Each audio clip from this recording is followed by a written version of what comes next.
Welcome to I Survived Cancer, Now What?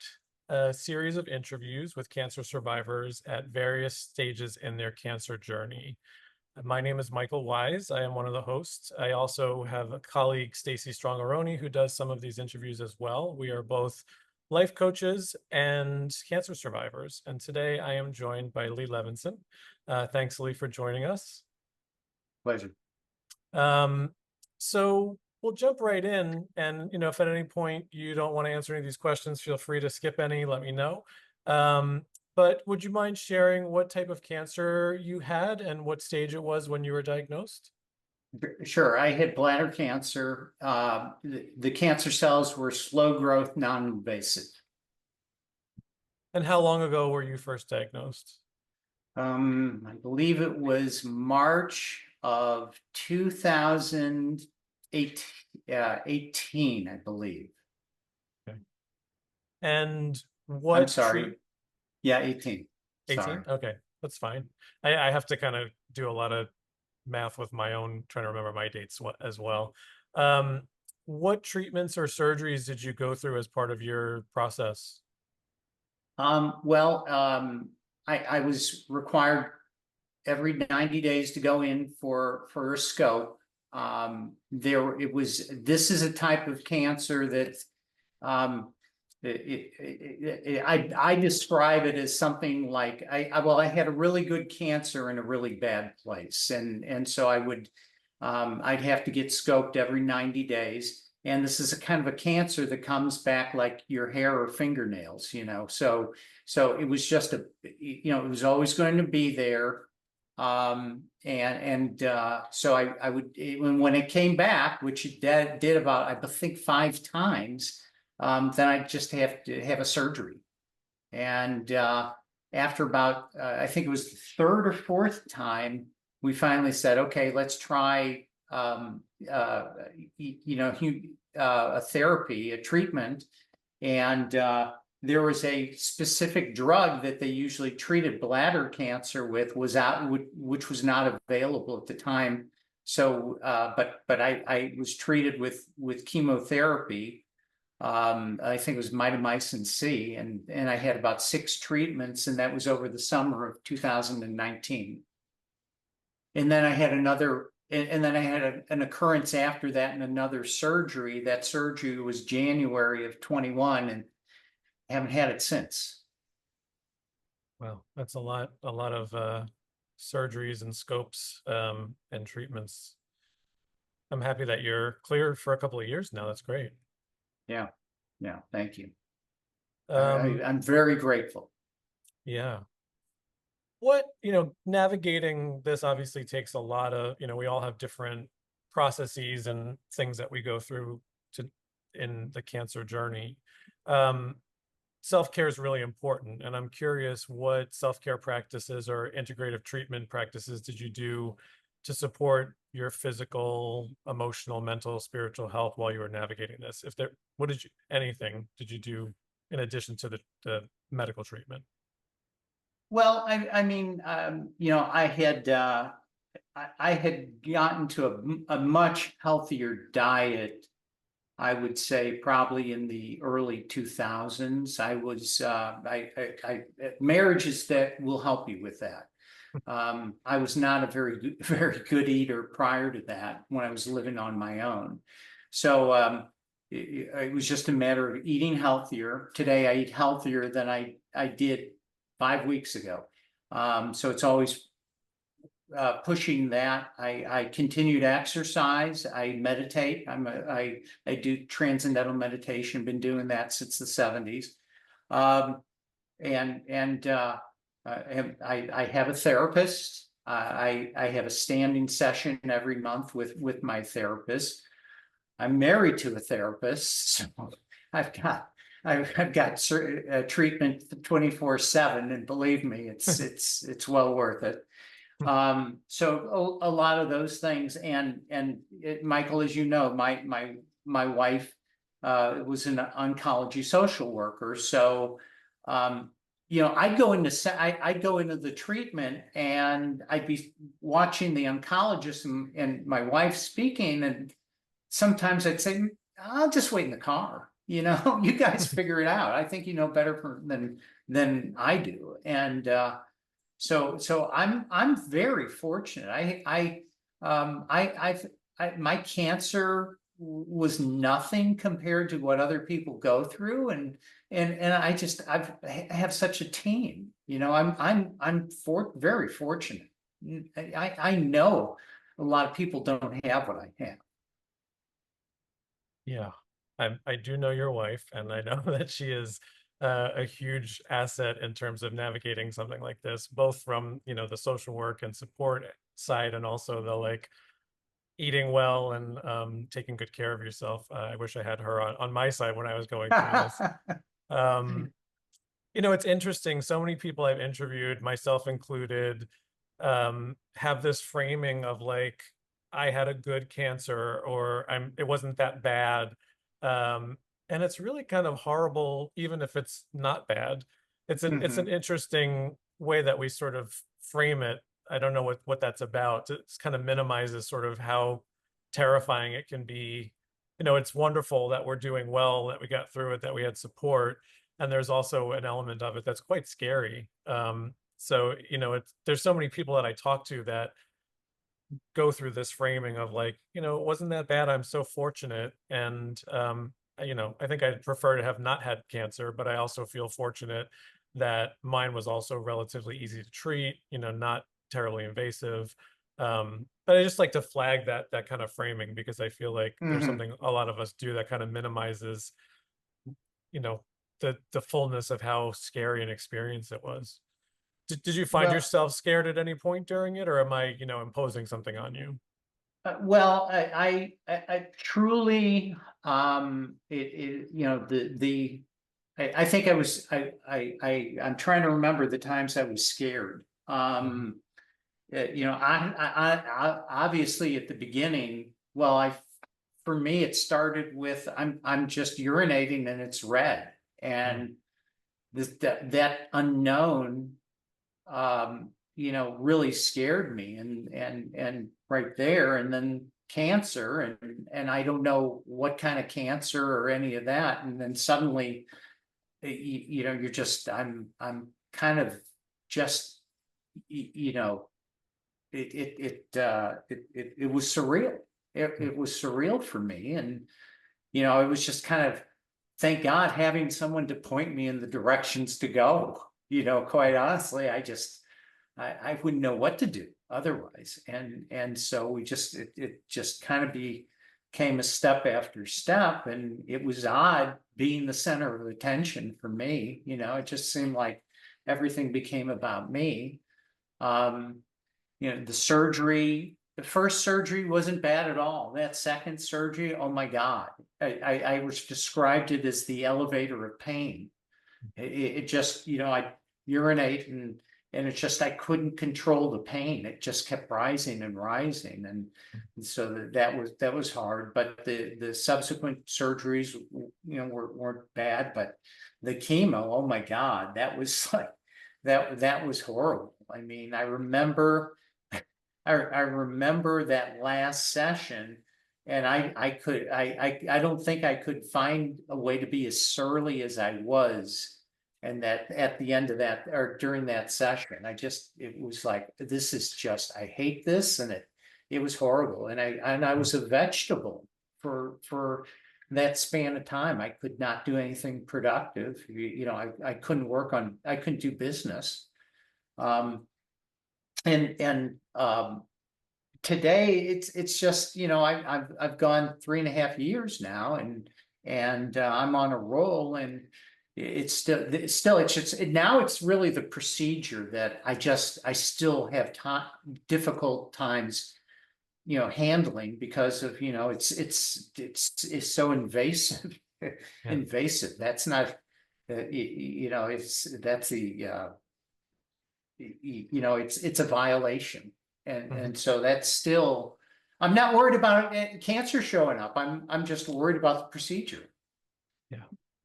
So you still have to go for scopes now, even though you've been free for several years? Yeah, but it's once a year now, so Okay. I'm really happy, and it's coming up. I think it's sometime in August. Okay. That leads to my next question, which is, I'm so happy that it's a couple of years that you're, out of all those things that you were just talking about, other than the yearly scopes at this point. Um, Obviously this takes a toll on us, mentally, physically, spiritually. Uh, what, if anything, are you still struggling with today? Are there any sort of lingering ripples to this experience in your life? Oh, no, I don't think so. I really, obviously it's coming up to the procedure. It sucks. But I've got a great team around me and great support. What I used to do, this is even, I did it while, I was married to Charlie and all, but, I used to go down to one of the cancer centers in St. Louis, and every other week I donated platelets. I mean, I've done it over 150 times over a span of a lot of years, Wow. and can't do that anymore. And so I have grief around that. I mean, it's kind of sad because I referred to what I did as karma insurance. you know, so I miss that. I miss what that meant. You know. What surprised you the most about yourself during this experience, if anything? Well, let me tell you kind of a funny story about that. Um, Charlie, oncology social worker, so she knows what it's going to look like. And after it was all said and done, and I had started to recover, and everything was going on, going back to normal. She told me that she was surprised that I didn't get nasty, Hmm. that I didn't, as the patient, just go after the caregiver because that's a thing. And so I asked her, well, can I do it now? And she wouldn't let me do it. So I missed out. So It's interesting. I found myself to be kind of serene and calm through the experience, which is not necessarily my personality. I don't know if there's an element of like giving in or like accepting what's happening that just gave me some did you sort of have peace. chemo? I did not have chemo, but I had a couple of like really nasty surgeries that were Oh, quite yeah. scary. Um, but yeah, there was like a level of kind of acceptance and peace, and I was super nice to everybody, and um, so kind of a similar experience. I don't know where that comes from. Um, other than, let's say, other than Charlie, your wife, because she's so well versed in all this, what do you want friends or family members to know about being a long-term survivor that they might not realize? A lot of people, this is in the background for them. It was years ago for Lee. What might they not realize that is important for them to understand about you now? Wow. I'm not sure. I don't know what that really means to me. I know that I simply, if I'm exercising, working out, sometimes when I'm working out, it feels so horrible and I want to quit. And then only of recent, Michael, did I start reminding myself I had cancer. And if I had cancer and how horrible that was, I can hold this, wall squat for another minute, and I don't know. I mean, I took nothing. I hate to say it, but I don't think I took much out of it. Yeah, it was there, but I maybe I disassociated. I can't tell you. It just I didn't I don't know. I mean, I think I've heard that there are people that kind of when Charlie was the program director at the cancer support community, she'd tell me about women that were coming in and hadn't had cancer in like 10, 15 years and they were still coming in. They still carried it. And I guess, I didn't want to carry it. I wasn't interested in it. Yeah. I mean, I don't think there is a right way to do it. I think part of why we're doing these interviews is to share the, variety of experience. Some people get through this and put it in the background and like, that's it, let it go and go on with life. Some people have major transformations that come from this. I think there's quite a wide range of experiences and there's not a right one. So you don't need I to. think I had more trauma from having my tonsils taken out. Okay.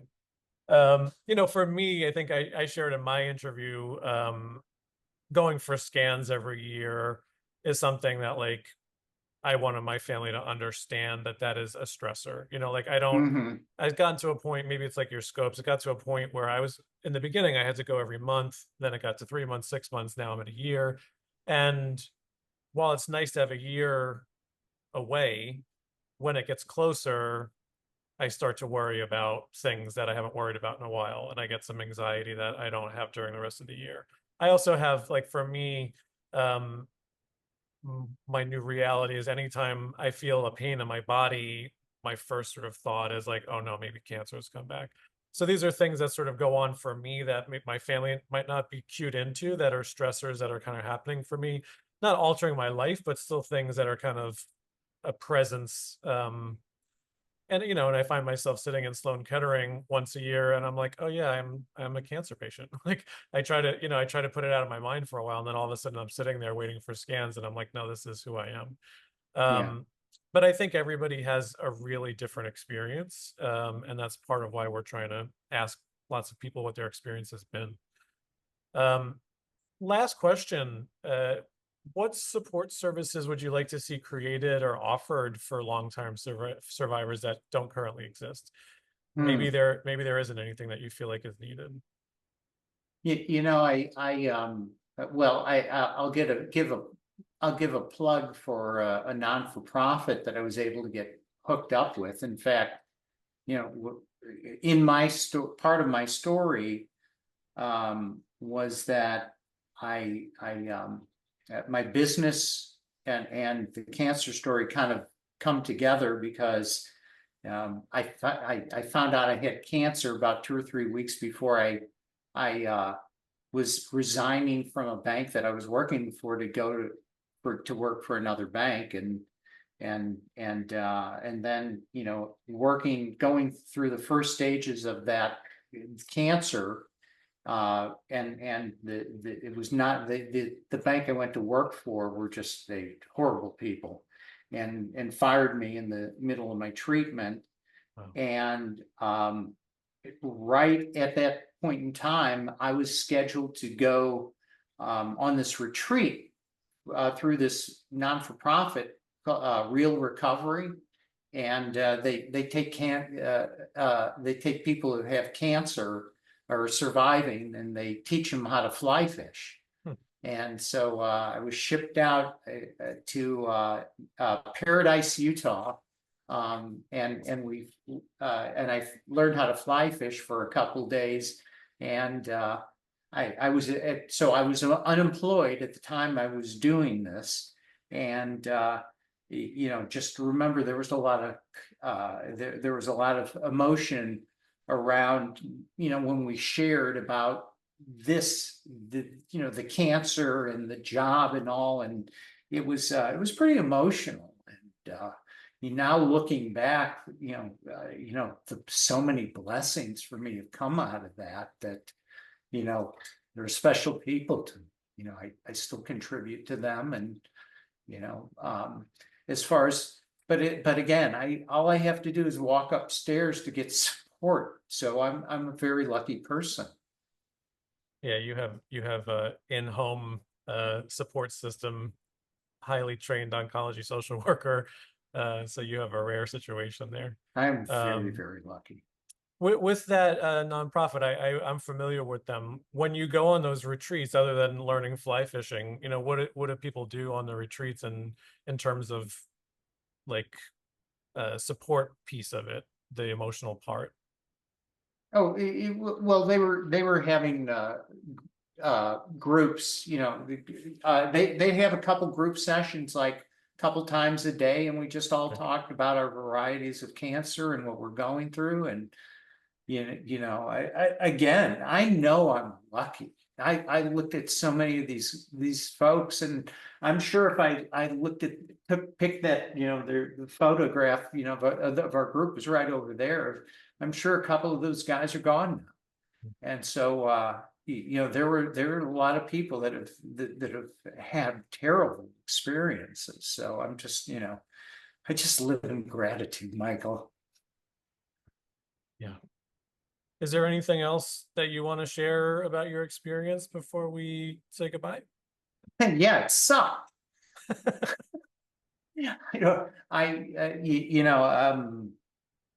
Michael, I didn't take anything away from me from it. Like I said, um, you know, I got a cup upstairs that says "Man of Courage." Hmm. I don't buy that. God only gives you what you can handle. What about that makes you so emotional? I don't know. I have no idea. I guess it was hard, but you know, I'm not built for enough. I'm not built for much. I'm a cream puff, so I had to have an easy cancer. It sounds pretty tough to me. I think you're underselling it, but I do think you're a courageous man, and I really do appreciate you taking the time to share your story with myself and the people that'll watch this. It's a real gift to hear what you've been through and what you've taken from it, and just your unique situation. Everybody's is a little different, like I've said a couple of times, and that's what we're trying to make clear here is there's not one way to be a survivor. There's a lot of different Right. ways. So thank you so much for taking the time to share your story, Lee. And thank you for bringing me to tears.